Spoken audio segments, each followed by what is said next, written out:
Hər vaxtınız xeyir. Azərbaycan televiziyasının efirində canlı müzakirə saatıdır. Müzakirəmiz bugün çəkinmədən bu sözü deyəcəm, çox keyfiyyətli bir audio-vizual məhsul üzərində gedəcək. Bu doğrudan da bir məhsuldur. Azərbaycan məhsuludur, Azərbaycan brendidir. Çünki sənətin özü də artıq uzun illərdir ki, klassika olsa da amma bir brend formalaşdırır. Biz bugün kinodan danışacağıq. Həm də bu kinoda yeni bir istehsal olan, yeni bir məhsul olan, sabah premyerası baş tutan və bütün kinosevərləri ətrafında, Azərbaycan kinosevərlərini ətrafında birləşdirməyi bacaran, biz artıq nöqtəsini qoyuruq. Bəli, bacaracaq. Çünki doğrudan da artıq ekranda görünən tizerlərdən və anonsdan bəlli olur ki, bir keyfiyyətli, səmərəli və çox gərəkli olan bir iş ortamı var. Və biz bugün bu filmdən söhbət açacağıq və onun ətrafında baş verən bəzi proseslərə də diqqət yetirəcəyik. Studiyada mənimlə bərabər Mədəniyyət Nazirliyinin audio-vizual və interaktiv media şöbəsinin əməkdaşı Ramil Ələkbərov, Bakı Beynəlxalq Qısa Filmlər Festivalının direktoru, kinoprodüser Feyruz Şamiyev və bir danışdığımız, indi müzakirə açacağımız filmin layihə rəhbəri Hüseyn Cavadzadə, baş prodüser Hüseyn Cavadzadə və filmdə rol almış Bakı Yuq Teatrının aktrisası Gülzar Qurbanova və Rüstəm Cəbrayılov mənimlə bərabərdir. Hər birinizi salamlayıram, xoş gördük. Hüseyn, yenə də söz sizindir. Hansı filmdən söhbət gedir? İstəyirəm qısaca bir məlumat verək, tamaşaçılarımız artıq bəllidir. Amma siz istəyirəm birinci addımı siz verəsiniz. Sabah bizi nə gözləyir? Hər vaxtınız xeyir olsun. Sabah sizi və bizim çoxdan gözlədiyimiz Nazi Mətləbin premyerası gözləyir. Siz bayaq qeyd elədiyiniz kimi Azərbaycan tamaşaçılarını bir yerə toplayacaq və Nazi Mətləb bu da bir maraqlı məqamlardan biridir ki, ilk milli filmdir ki, son 3-4 il aralıqdan sonra bütün kinoteatr şəbəkələrində yayıma çıxacaq. Bu ilk filmdir və bu bizim nailiyyətimizdə əslində. Bu haqda reallıq budur və Nazi Mətləb qeyd elədiyimiz kimi görkəmli yazar Mircəlal Paşayevin İnsanlıq fəlsəfəsi və Nazi Mətləb hekayələrinin motivləri əsasında çəkilib və kinoprokatda gördüyümüz tradisional adəti bu milli kinokomediyalardan fərqli bir janrdadır və fərqli bir mesajla tamaşaçıların görüşünə gəlir və mən hesab edirəm ki, bu bizim verəcəyimiz mesaj, mövzu aktualdır və izləyici kütləsinə maraqlı ola bilər. Əslində görüntülərdən, bax indi tamaşaçılarımız da görüntülərdə izləyirlər. Filmdən fraqmentlər əməlli başlı bədii filmdir.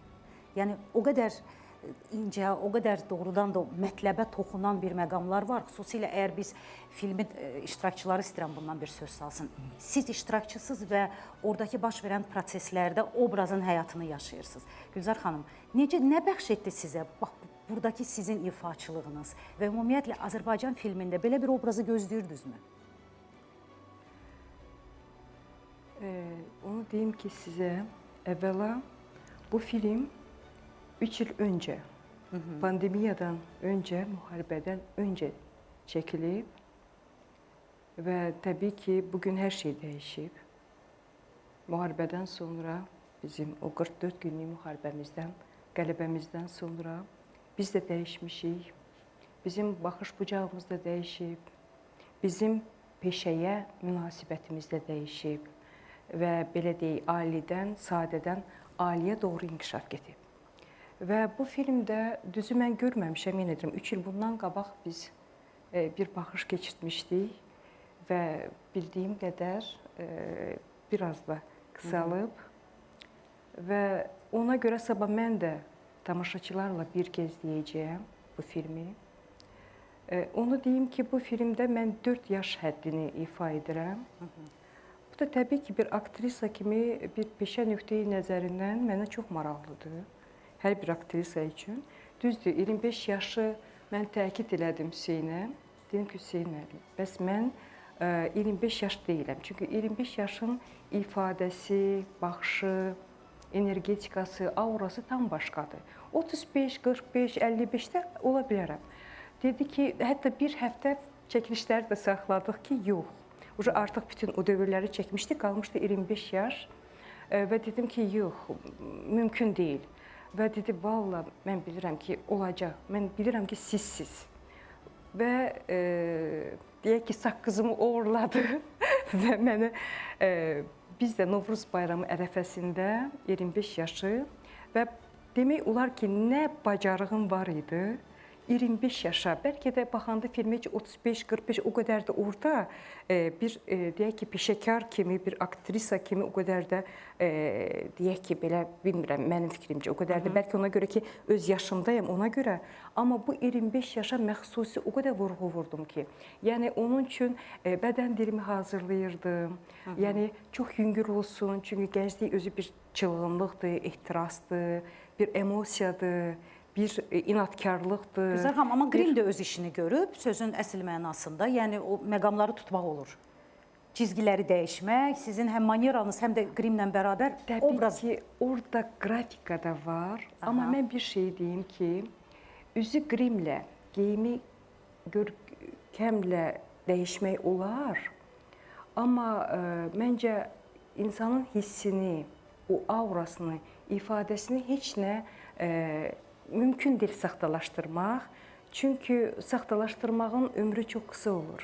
O necə deyirlər, baş hakim, tamaşaçı bu saxtakarlığı Hiss edəcək, sözsüz. hiss edəcək, Amma dərk inanın ki, edəcək və zahiri görkəmlə onu aldatmaq mümkündür. Amma mən yenə də deyirəm ki, bilmirəm, mən də baxacağam tamaşaçılarla bir yerdə. Amma onu bilirəm ki, mən Hüseynə inandığıma görə, onun zövqünə, onun ümumiyyətlə insana o həssaslıqla yanaşması və bilirdim ki, hansı rənglərindən tutmuş, necə və məni cavanlaşdıra bilər. Və doğrudan da bu baş verdi və mən... Güzel xanım, siz sırf sədət nöqteyi nəzərindən danışırsınız, amma inanın, Azərbaycan izləyicisi üçün bu hadisədir. Bu hadisədir, kino hadisəsidir və sevindirici bir hadisədir. Çünki kino industriyasında enmələr, hətta yüksəkliklər, yəni intibahlar, tənəzzüllər baş verirdi. İndi Azərbaycan kinosu yavaş-yavaş dirçəlir və belə Caspian Media Group kimi və digər productionlar kimi onların ortama gətirdiyi sənət əsəri artıq Azərbaycan tamaşaçısını sevindirirsə, təkcə ölkə üçün deyil, ölkənin hüdudlarından kənarda da bizi tanıtmaq istəyirsə, bu artıq uğurdur. Yəni sizin orada 25-40 yaş oynamağınız belə bizə məqbuldur və biz bunu qarşılığında yaxşı bir iş görmüşük. Keçək Azər obrazının ifaçısına və çox maraqlıdır ki, Azərin yaratdığı o filmdə qırmızı cızıq, xət nədir? Azər, kimi çatdırmaq istəmişsiniz? Mən orada Azər obrazındayam, astronom müəllimiyəm və bir kəndə gəlmişəm, təyinatım var. Orada demək olar ki, mənə elə gəlir, tələbələrin böyük əksəriyyəti bu fəndən zəifdir.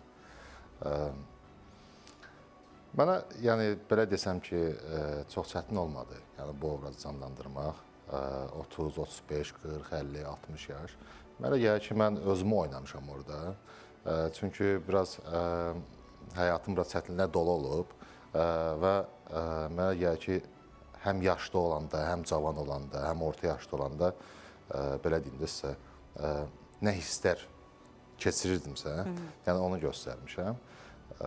Burada müəllim tələbə, yəni müəllimin müəyyən bir zaman keçəndən sonra tələbəsinə olan sevgisi var. Amma belə şey deyim ki, yəni o vaxtki dövrdə və indiki dövrümüzdə də bu aktualdır ki, müəllim-tələbə münasibətini təbii ki, cəmiyyət yaxşı qarşılamır, yaxşı baxmır.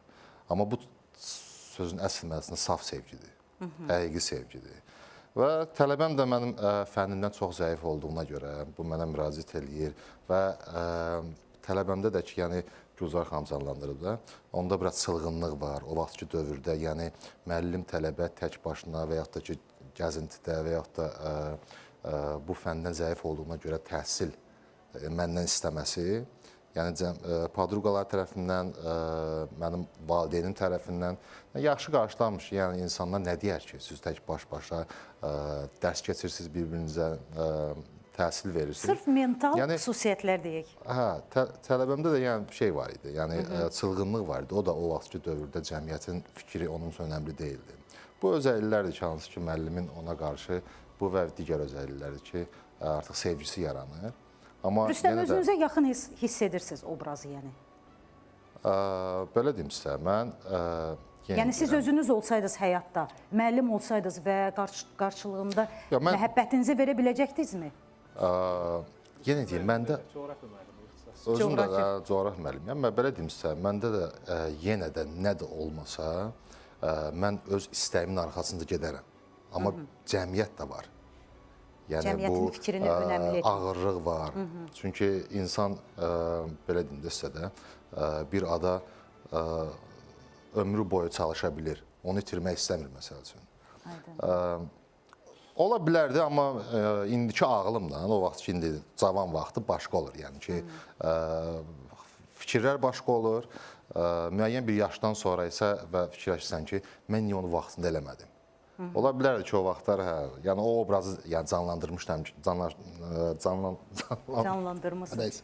Əslində canlandırmışam. filmin uğuru bilirsiniz nəyə görə uğurlu hesab etmək olur? Mircəlal müəllimin yanaşdığı həyatımızdakı bəzi motivlər indinin özündə də o qədər aktualdır ki, niyə də yox, müəllim öz tələbəsinə olan saf sevgisindən irəli gələrək biz cəmiyyətə görə bunu gizlətməyə çalışırıq. Amma ki, normal hisslər və insana məxsus olan sevgi yaşa baxmır və istər kiçik olsun, istər yaşlı olsun.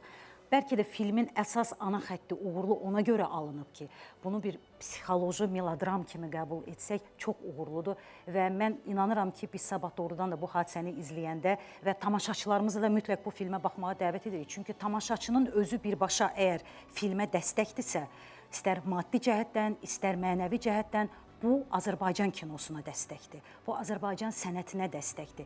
Biz özümüzü müharibədə də sübut etdik. Biz özümüzü epidemiyalarda, pandemiyalarda vüqarlı, qürurlu, məğlub olmayaraq qürurlu bir xalq kimi göstərdiksə, sənətdə də bunu sübut eləməyə çalışmalıyıq.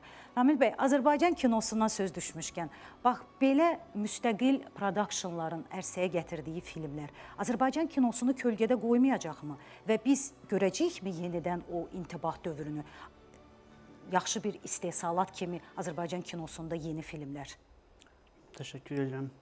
Yəni istənilən bir filmin, yeni filmin təqdimatı, istənilən bir ortaya çıxan kino sahəsində hər hansı bir atılan addım bütün kino sevərlər kimi biz də sevindir əlbəttə. Azərbaycan kinosu deyəndə biz bütün kino sənayesi nəzərdə tutulur. Burada təkcə dövlət dəstəyi ilə çəkilən filmlər nəzərdə tutulmur. Hər bir yeni müstəqil studiyanın ərsəyə gətirdiyi film əlbəttə biz daha çox sevindirir. Çünki burada müxtəlif maliyyə qaynaqları əldə olunur və bu maliyyə qaynaqları həmçinin kinoya, sənətə bir növ sövq edilir. Burada təbii ki, hər bir filmin çəkilişində müxtəlif peşə sahibləri iştirak edir, aktyorlar, aktrisalar, müxtəlif yaradıcı peşə sahibləri, texniki peşə sahibləri. Bunların təbii ki, işlə məşğul olmağı, öz sənətlərini inkişaf etdirmələri, həm bu çəkiliş zamanı təcrübələrini bir növ artırmaları böyük Azərbaycan kinosu məfhumuna bir növ dəstəkdir. Biz təbii ki, bütün Azərbaycan Respublikası Mədəniyyət Nazirliyi olaraq tək dövlət sifarişi ilə deyil, digər özəl studiyaların çəkdiyi filmlərə də həm maliyyə dəstəyi, həm təşkilati dəstək göstərilir. Bir növ bu yaxınlarda dekabrın 1-dən etibarən bir film layihəsi müsabiqəsi elan olundu. Bu film layihəsi tam metrajlı bədii film layihəsi müsabiqəsidir. Bu film layihəsi sırf özəl studiyalara, yəni dövlət studiyalarına deyil, özəl fəaliyyət göstərən productionlara, müstəqil kino qurumlarına, kino təşkilatlarına dövlət dəstəyinin, film layihəsi dəstəyinin verilməsi ilə bağlı elan olunub.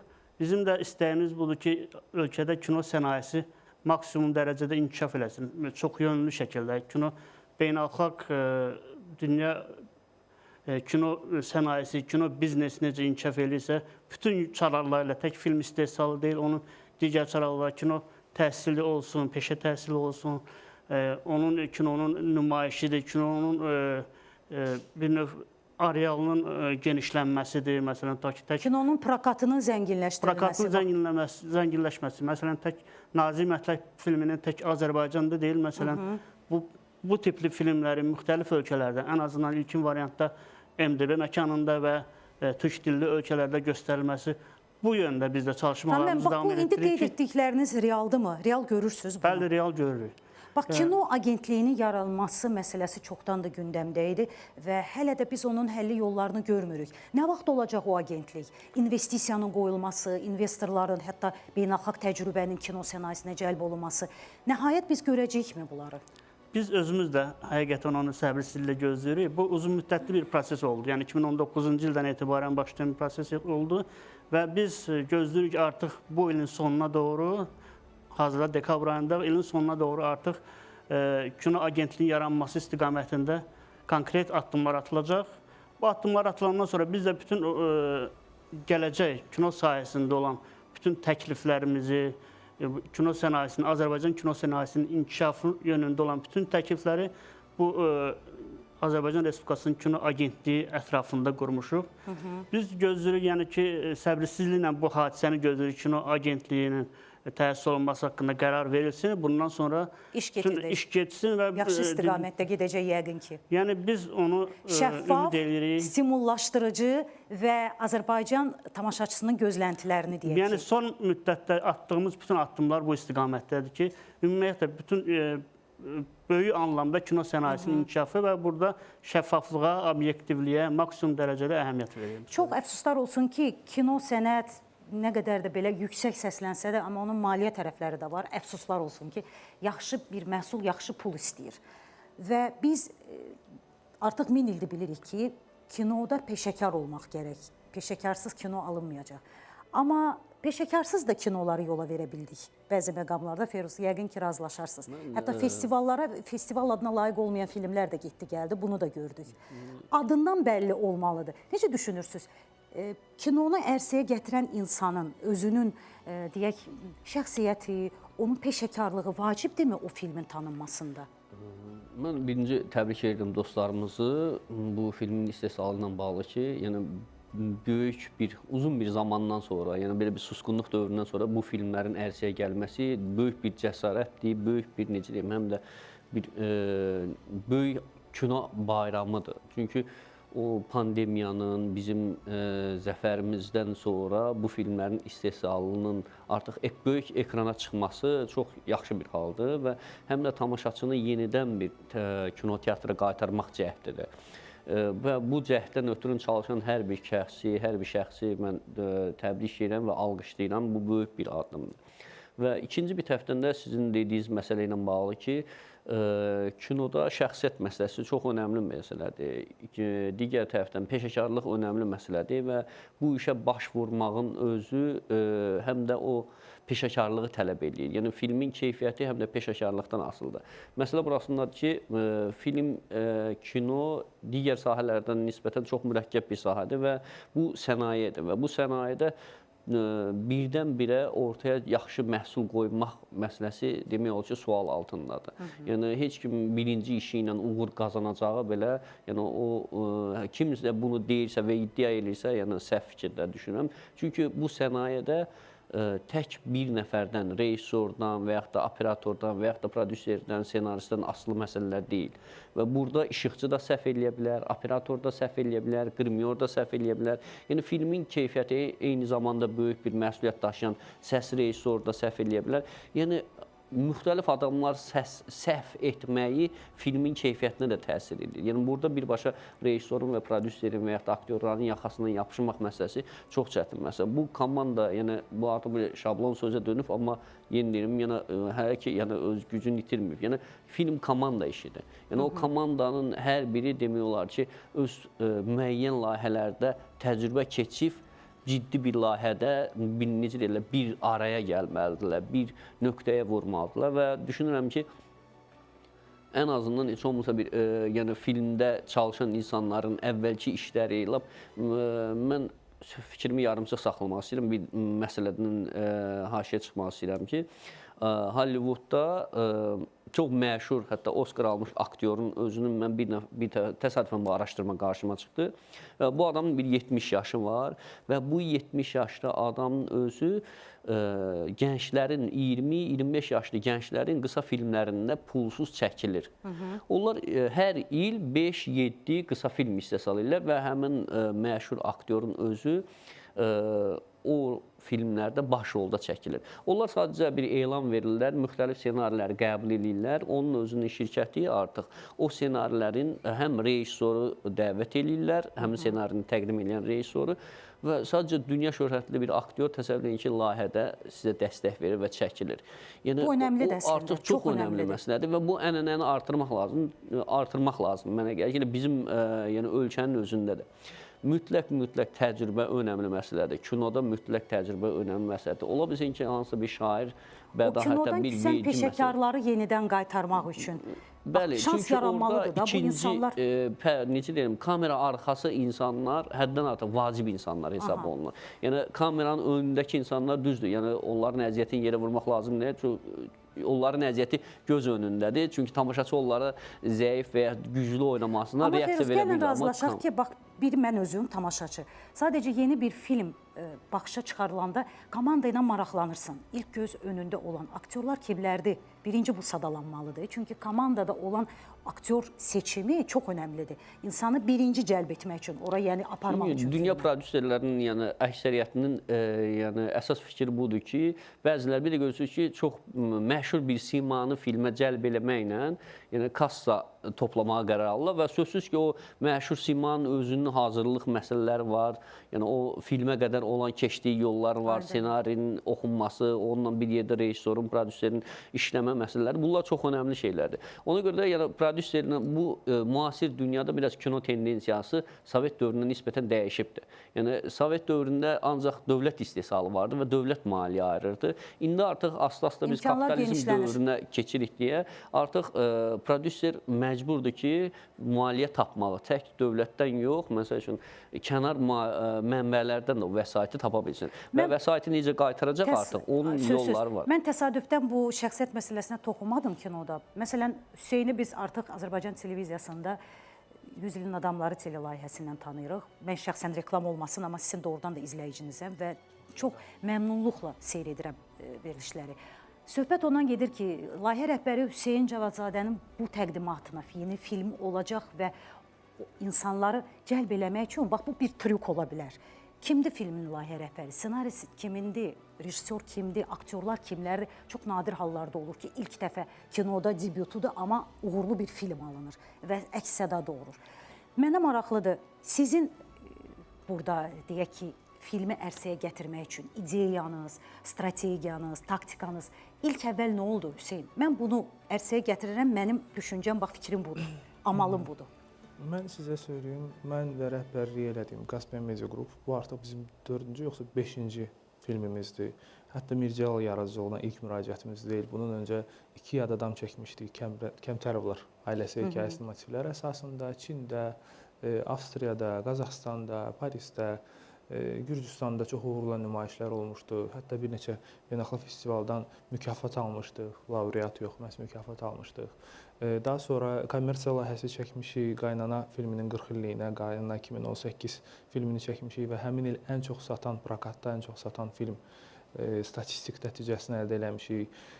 Nazik Mətləbin həmən ardından bir neçə ay sonra bütün MDB prokatına çıxacaq Koçeli nad Kaspian filmi Bakıda çəkilmiş, ruslarla birgə çəkdiyimiz proje çıxıb. Bütün bu projələrin hamısı bizim şirkətin şəxsi resursları və özəl maliyyələşmə hesabına baş verib. Yəqin ki, Mədəniyyət Nazirliyindən olan dostlarımız, kolleqalarımız da təsdiqləyərlər ki, biz bugünə kimi heç vaxt heç bir aidiyyatı struktura, layihə üçün, müsabiqə üçün müraciət etməmişik. Bundan sonra necə olacaq bilmirəm, amma müraciət etməmişik. Bacardığımız resurslarla qeyd elədiyimiz kimi ideyalarımızı çalışmağa və ölkə çapından çıxartmağa daha çox göstərməyə, məsəl üçün 2 yad adam 8-9 dildə tərcümə olunub, müxtəlif ölkələrdə nümayiş olunub. Hətta MDB məkanında bir neçə dəfə televiziya kanallarına satılıb, eləcə də digər layihələrimiz. Yəni mən sifarişlə iş görən adam deyiləm heç bir halda. Nə televiziyada, nə kinoda artıq mənim bir mərhələ var ki, onu keçmişəm və necə ki televiziyada proqram hazırladığım şəxsiyyətlər, Azərbaycan tarixində önəmli şəxsiyyətləri ürək yanğısı ilə, sevgi ilə siz izləyirsiniz, onu duyursunuz, yanaşıram.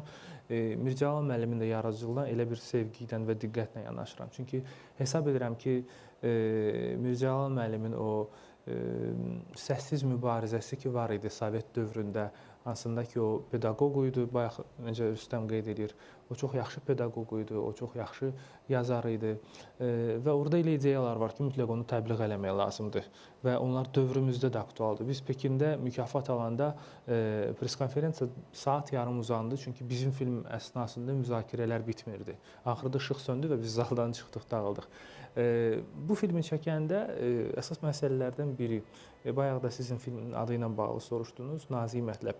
Bugün təəssüflər olsun ki, çoxluqda sevgi meyarları, ölçü vahidi dəyişilib zamanımıza görə. Amma müəyyən bir fərdlər var ki, müəyyən bir insanlar var ki, o ürəyində daşıyır sevgini. Onlar üçün sevgi hələ də bir nazik mətləbdir, çox səliqəli və çox müqəddəs bir mövzudur. Biz filmdə bunu ifadə eləməyə çalışmışıq. İnsanlar var ki, artıq cəmiyyətin o kütlə mədəniyyətinin fikrinə elə uymaq ərəfəsindədir ki, hamı da belədir, biz də belə olaq kimi. Onlara xatırlatmaq istəyirik ki, yox, biz də varıq, biz də sizin kimi düşünürük. Belə sevgilər də var və onların da xoşbəxt sonluğu ola bilər. Və ölkəni tanıtmaq, həm onun mədəniyyətini tanıtmaq, həm onun tarixini tanıtmaq, yazarlarını tanıtmaq bu filmdə də əsas qayə kimi götürülürsə, bu növbəti bir uğurumuzdur. Maraqlıdır Ramin bəy, film pul gətirməlidir həm də.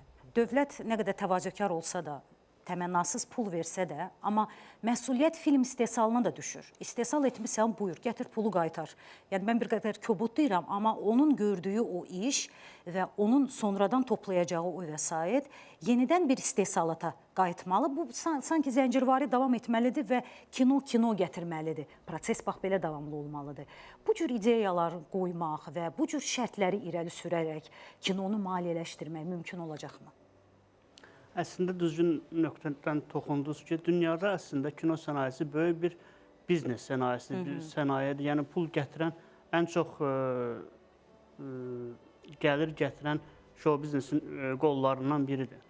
Bizim də məqsədimiz oldu ki, bu əvvəldə qeyd etdiyim kimi kino sənayesinin yaranması təkcə bir tərəfli dövlət dəstəyinin ayrılması deyil filmlərə, maliyyə dəstəyinin ayrılması deyil, həm də bu mühitin yaradılmasıdır ki, ölkə ərazisində istənilən şəxs bu sahədə addım ata bilsin, daha rahat addım ata bilsin və tək dövlət tərəfindən deyil, müxtəlif özəl quruluşlar, böyük holdinqlər, şirkətlər də artıq kinoya, sənətə pul ayırmaq nöqtəsinə gələ bilsinlər. Filmin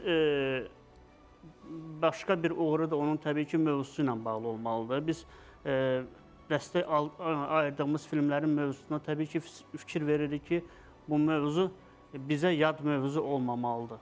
Yəni, təbii ki, Azərbaycan Respublikası Mədəniyyət Nazirliyi hər hansı bir filmə maliyyə dəstəyi ayırırsa, bu həm bizim bir növ o həqiqətlərimizi dünyaya tanıtmaq baxımından bir addım atmalıdır. Həm bir növ bizim necə ki, filmdə Hüseyin bəy söylədi, o ülvi sevgi məsələsinə toxunulub. Bu, həm ümumbəşəri dəyərlər var. Bu ümumbəşəri dəyərləri Azərbaycan tərəfindən, bizim ölkəmizdən də dünyaya tanıdılması baxımından vacib məsələdir. Filmin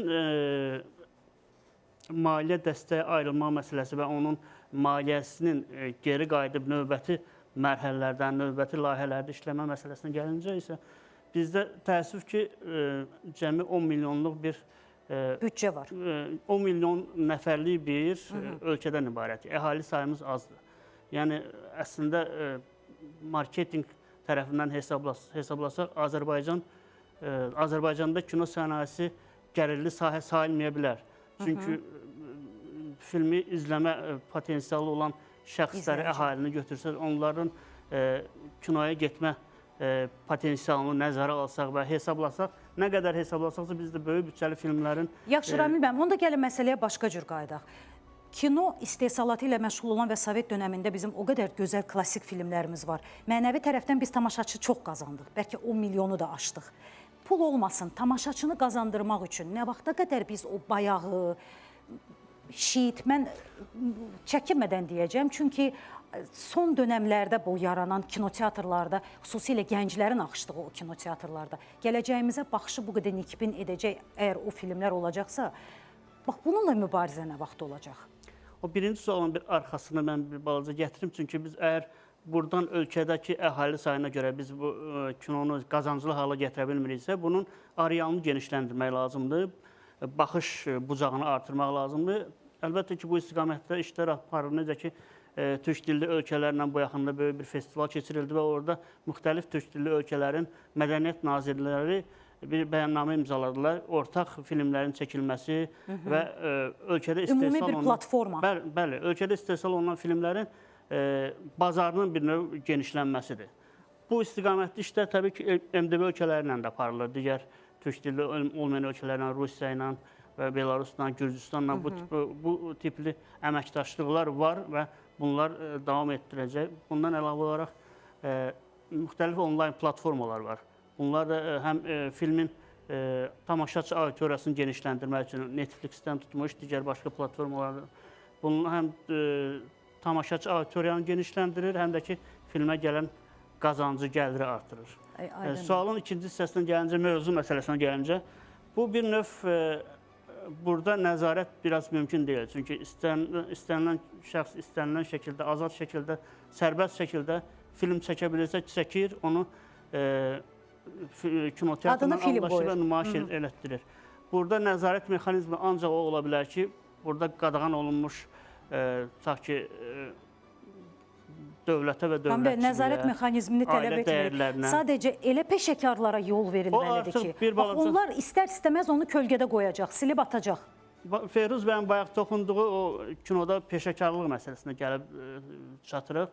Necə ki, biz bu yaxınlarda festivalda da görürük ki, gənc kinematografçılar, gənc rejissorların bir balaca bu sahədə biraz səriştəsi azdır, həm təcrübəsi azdır deyə hər çəkdiklərini film zənn eləyirlər və tək gənclərdən söhbət getmir. İndi sizin toxunduğunuz, demək istədiyiniz filmləri mən başa düşdüm ki, bu bir balaca da tamaşaçıdan da asılıdır. Çünki o filmləri əgər tamaşaçı izləyirsə və çəkən şəxslər o tipli filmləri çəkməyə davam edirsə, bu tələb təklif məsələsidir, bu davam edəcək. Zəmanə məsələsidir ki, onun dövrünün keçməyi. Yəni bu işə həm də bir pis baxmaq lazım deyil. Nə qədər çoxlu çəkilsə artıq tamaşaçı o bazarın təmizlənmə, ələkdən keçirilmə məsələsi var ki, bu işi bacaran adamlar qalır bu işdə. Və artıq bir rejissor hansısa bir ucuz, bir sizin dediyiniz kimi zəif bir film çəkilsə, siz hesab edirsiniz ki, onlar ələnib gedəcək, əksinə onlar yer alacaq. Siz necə indi yadınızdan çıxartmayın ki, biz 2000-ci illərin əvvəllərində hər həftə film klip təqdimatları keçirilirdi. Televiziyalarda kliplərin reklam olunması, klip istehsalı ilə bağlı ayrıca bir verilişlər vardı. İndi efirlərimizin heç birində kliplərlə bağlı bir məsələlər yoxdur və səviyyəli, zövqü yuxarı olan müğənnilər zövqlü rejissor axtarışındadır ki, onlara sifariş verirlər. Onların hamısı ələkdən keçdi, çıxdı, yedi. Yəni, eyni ilə də bu Forman Ramilin dediyi kimi, yəni bu bazar tənzimlənmə yolu öz qaydası ilə. Yəni, onlar artıq bir, üzr istəyirəm, yəni bir sponsordan deyək, maliyyə dəstəkçisindən getdilər, bir dəfə aldılar, ikinci dəfə o maliyyəni aldılar, üçüncüsündə artıq görür ki, yəni o sifarişi verən insanın özü, maliyyəni ayıran insanın özü artıq bu filmin həm səviyyəsi ilə, həm də onun bazardakı geri qaytarma, geri dönüş məsələsi ilə maraqlanır ki, bu heç bir gəlir gətirmir, heç bir zövqə uyğun deyilsə, deməli, növbəti məsələdə artıq ona maliyyə ayırmağına dayandırmalıdır. Mən istəyirəm filmdəki iştirakçılara da söz verim, çünki hər aparıcının payına düşmür ki, premyeradan öncə, bir gün öncə həmin o tamaşaçılardan əlavə onlarla bərabər olsun bir studiyada. Rüstəm Gülzar, indi yeni texnoloji vasitələrlə film çəkənlər var. YouTube kanallarında, hətta mobil telefonla belə film çəkib təqdim edənlər. İnsanların özü də bir saat yarım vaxtını ayırıb filmə baxmaq deyil. Qısa metrajlı, qısa, sadə formada çatdırmaq istədiyi sözü belə desin və bununla da film bitsin kimi. Seriallar başqa mövzudur, ona qayıtmaq istəmirəm. Amma siz inanırsınızmı? Bax, bu cür texnoloji yeniliklərlə ərsəyə gələn filmlərdən əlavə bu cür sənət əsərlərini, bədii filmlərə marağı saxlaya biləcəksiniz. Aktyor oyunu ilə mi, ssenari ilə mi, oradakı dekorla və yaxud ifa tərzi ilə, nə ilə bacarmalıyıq ki, bu filmlərə, bu klassikaya, bu keyfiyyətli işə maraq qalsın? Necə hesab edirsiniz Gülzar? Məncə bugün saf, sadə bir hekayələrə, senarilərə ehtiyac var. Onsuz da həyatımız mürəkkəbdir. Onsuz da çətindir. Hər şey mürəkkəbləşmək lazım deyil. mən səhərdən istəyirəm yadıma salım, bilmirəm, ola bilər səhv eləyim. Faulkner bir vaxtlar yaxşı bir etiraf etmişdi ki, deyirdi ki, özündən, istəyindən asılı olmadan müxtəlif vaxt axarında sənətkar dərk edir ki, onun qismətinə bir həyat yolu keçmək, bir məqsədinə çatmaq deyək ki, taleyə yazılıb və bu yazıdan qaçmaq mümkün deyil. Mən artıq 90-cı illərdən Bakıya dönmüş bir insanam, universiteti bitirib və yenə də bu yaşımda bilirəm ki, kino və teatra bağlı bir insanam. Özü də sənət naminə yaşayıb, belə deyək, onu nağıla çevirib və bu nağıl dünyasında deyək, ilham alan birisiyəm. Çünki bugün bizim buna ehtiyacımız var.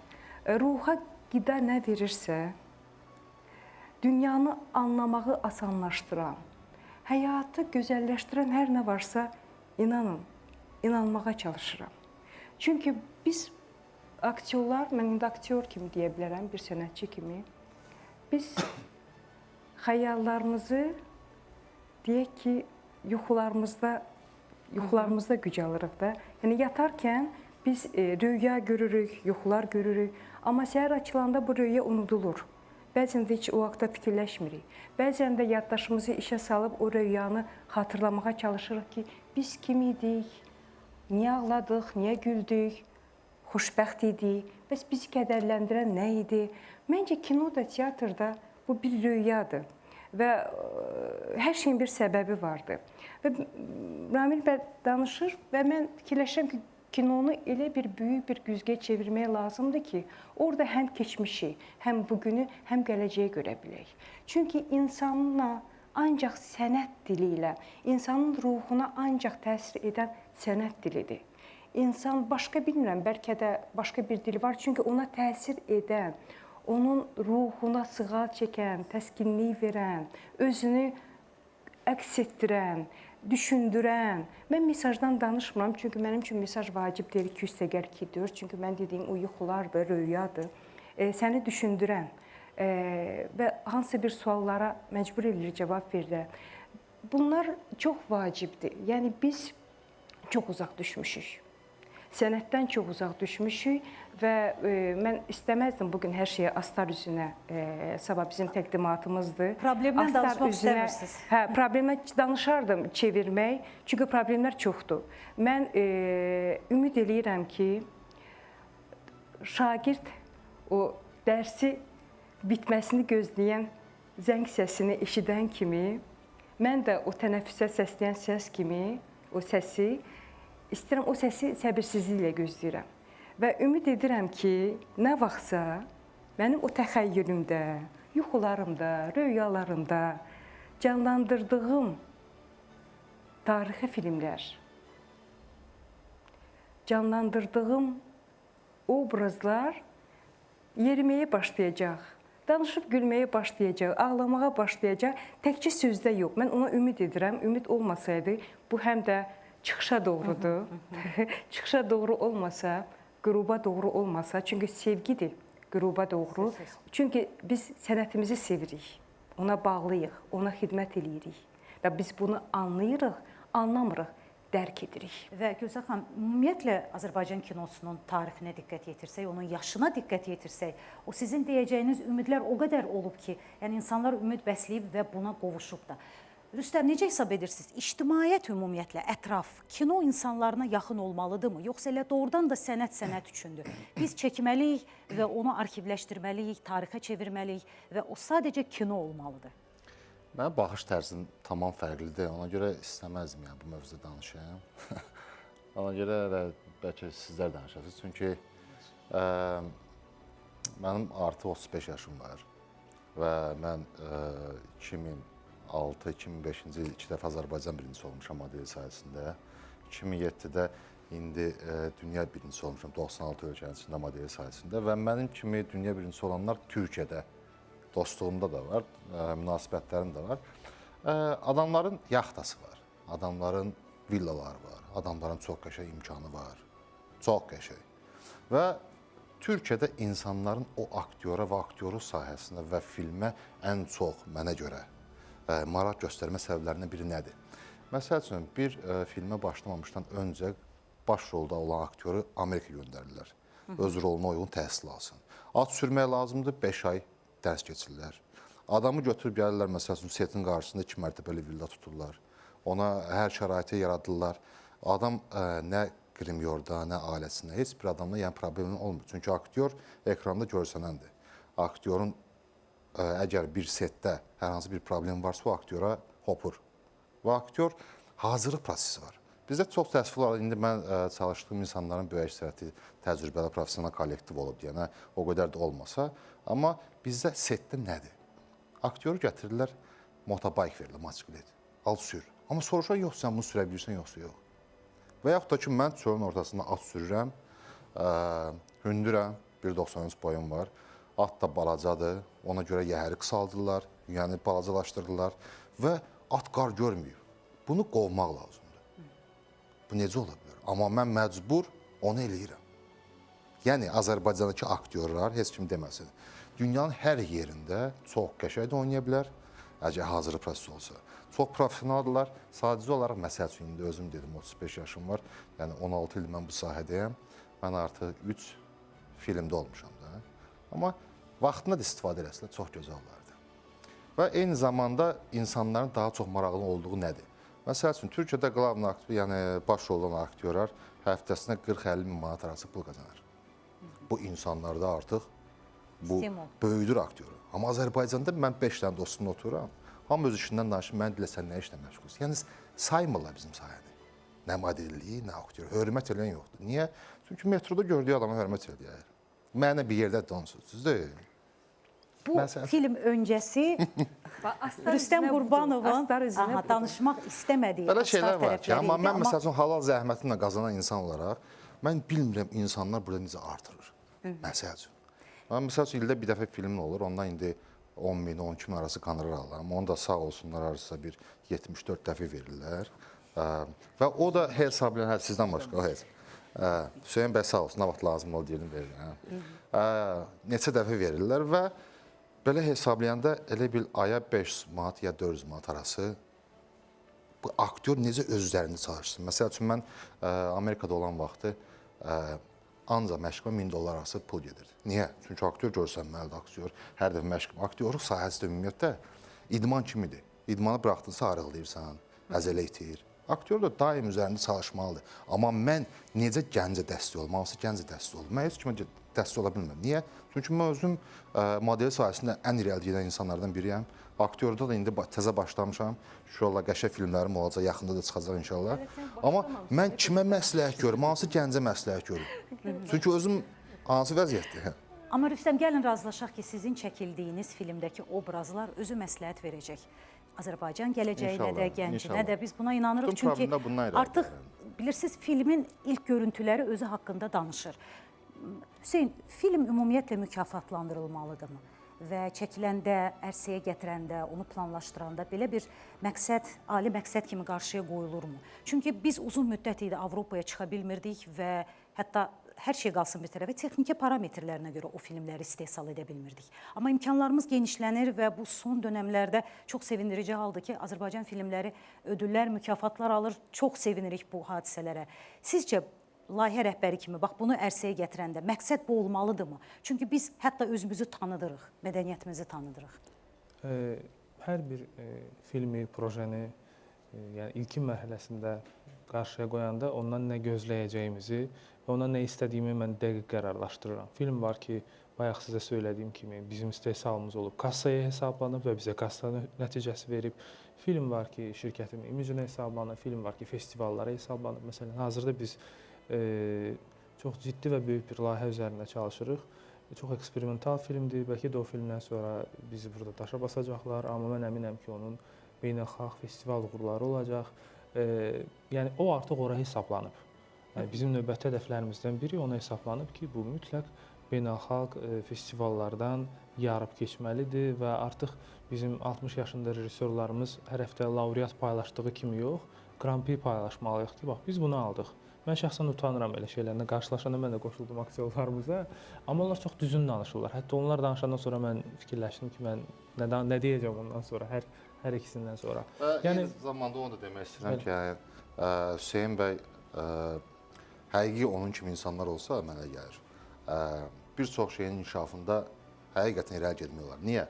Çünki Hüseyn bəy yalnız bir filmlə məşğul olmur. Adam reklam çəkir.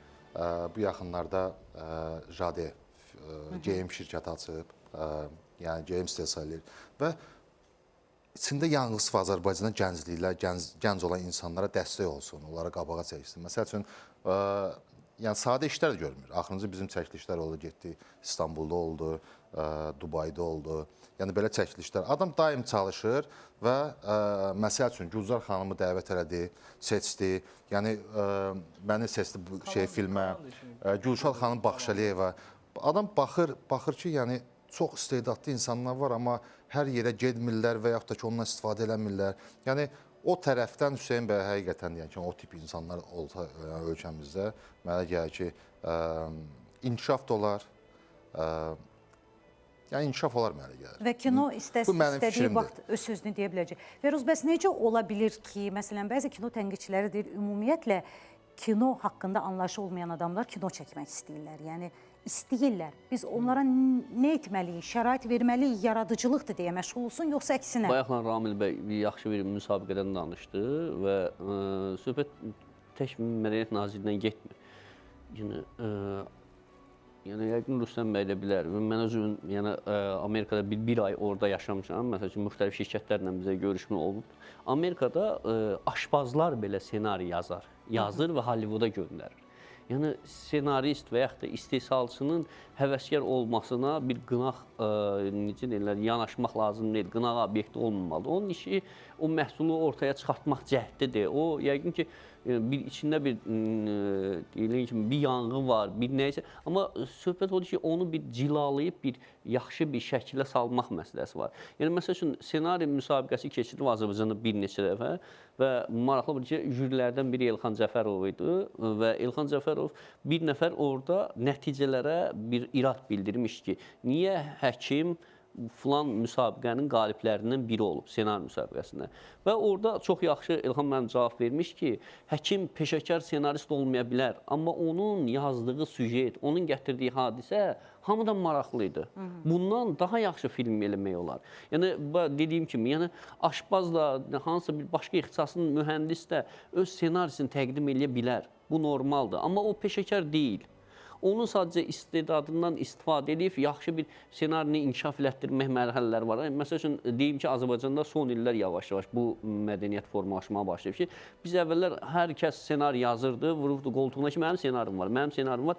Və artıq bizim Avropa ilə mədəni əlaqələrimiz və yaxud da kino industriya ilə bağlı əlaqələrimiz gedişlərindən sonra məlum oldu ki, ssenarinin hətta inkişaf elətdirilməsi ilə bağlı 50-100 min dollarlıq qrantlar ayrılır. Yəni siz təkcə ssenari yazmırsınız. Ssenarinin bir 3 dənə finalı olmalıdır, 3 forması olmalıdır. Bu hadisələrin gedişatı, inkişafı ilə bağlı bir adam qərar verə bilməz. Yəni bu mütləq önəmli məsələlərdir. Ümumiyyətlə geniş müzakirə mövzusudur. Kinonun özü boyda müzakirə istəyir.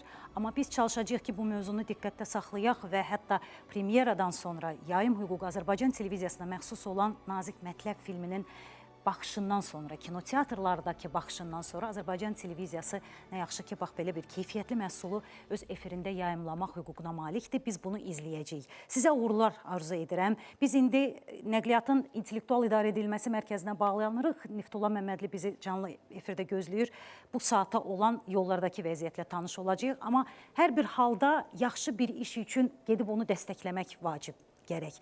Və biz ümidvarıq ki, sabah bizim kinoteatrlarımız böyük bir boom, kino boomu yaşayacaqlar. Uğurlar sizin hər birinizə. Təşəkkür edirəm Hüseyn. Çox sağ olun, uğurlar hər birinizə. Buyurun Niftullah, sizdən eşidirik bu dəqiqəyə olan məlumatları. Hər vaxtınız xeyir olsun Nailə xanım. Bəli, sizin də qeyd etdiyiniz kimi hazırda biz nəqliyyatın intellektual idarə edilməsi mərkəzindəyik və qeyd etmək istəyirəm ki, bu gün dekabrın 8-də həftənin 3-cü günüdür və həftə ortasında paytaxt ərazisində yollarda vəziyyət necədir? Bununla bağlı son məlumatlar sizə çatdırmağa çalışacağıq. Təbii ki, hazırda günün pik saatidir və insanların işdən çıxma vaxtında nəzərə alsaq, artıq paytaxtın müxtəlif ərazilərində nəqliyyatda sıxlığın yaşandığı müşahidə olunur. Elə birinci başlamaq istəyirik Azneft dairəsindən. Azneft dairəsində İçəri şəhər metrosundan üzü Azneft dairəsi istiqamətində biz sıxlığı müşahidə edirik. Azneft dairəsindən şəhər istiqamətində, yəni Neftçilər prospekti boyunca hərəkətdə hər hansısa bir çətinlik müşahidə edilmir. Daha sonra paytaxtın Yusif Səfərov küçəsində də Yusif Səfərov küçəsindən Afiyyətdin Cəlilov küçəsi istiqamətində, yəni Cavanşir körpüsü istiqamətində hərəkətdə hər hansısa bir çətinlik müşahidə edilmir. Lakin əks istiqamətdə üzü Heydər Əliyev prospekti istiqamətdə isə artıq sıxlığın yaşandığı müşahidə olunur. Daha sonra Tbilisi prospektində də artıq sıxlığın yaşandığını müşahidə edirik. Onu da qeyd etmək istəyirəm ki, belə sıxlıqların daha az yaşanmasını istəyirsə əgər nəqliyyat vasitəsi istifadəçiləri təbii ki, öz zolaqları boyunca, öz bir xətt boyunca hərəkət etməyə çalışsınlar, üstünlük versinlər. Daha sonra biz Yasamal rayonunda da biz elə də sıxlığın müşahidə olmadığını görürük və Rəşid Behbudov küçəsində isə vəziyyət tam əksinədir. Xüsusilə də Rəşid Behbudov küçəsi və Məhəmməd Füzuli küçəsinin kəsişməsi istiqamətində biz sıxlığın olduğunu müşahidə edirik. Təbii ki, paytaxtın əsasən mərkəzi ərazilərində daha çox belə sıxlıqla müşahidə olunur. Obyektlərin yerləşməsinə görə bizim bu sahədə paytaxtdan bağlı, paytaxt ərazilərinə çatdıracaqlarımız məlumatlar bu qədər. Buyurun, söz yenidən sizdədir. Təşəkkür edirik Niftullah. Biz də artıq müzakirəmizi yekunlaşdırdıq. Sabah Yeni Azərbaycan televiziyasının efirində saat 17-də görüşürük. Bizimlə birgə olun, salamat qalın.